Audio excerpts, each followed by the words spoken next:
మరి తెలంగాణ వచ్చిన తర్వాత గౌరవ కేసీఆర్ గారు తెలంగాణ వచ్చిన తర్వాత బాబాసాహెబ్ అంబేద్కర్ గారి 125వ జన్మదినం నాడు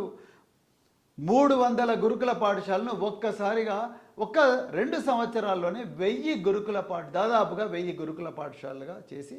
ఈ దాదాపుగా 7 లక్షల మంది విద్యార్థులకు గురుకుల విద్య అందే విధంగా చూశారు. ఎస్సీ గురుకుల పాఠశాలలు, ఎస్టీ గురుకుల పాఠశాలలు, బీసీ గురుకుల పాఠశాలలు, మైనారిటీ గురుకుల పాఠశాలలు, అదేవిధంగా జనరల్ గురుకుల పాఠశాలలు, కేజీబీవీలు, మోడల్ స్కూల్స్, ఎక్కడ వీలైతే అక్కడ ఈ పేద విద్యార్థుల తల్లిదండ్రులకు ఈ పిల్లలు ఏం చదువుతున్నారో, ఏం చదవాలో, చదివిన తర్వాత ఎలాంటి కెరియర్ వైపు వెళ్ళాలి,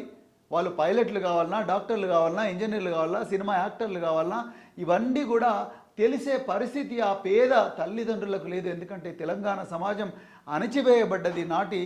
ఆంధ్ర పాలకుల చేతిలో మరి ఘోరంగా అణచివేయబడ్డది, దోపిడీకి గురి కాబడ్డది. కాబట్టి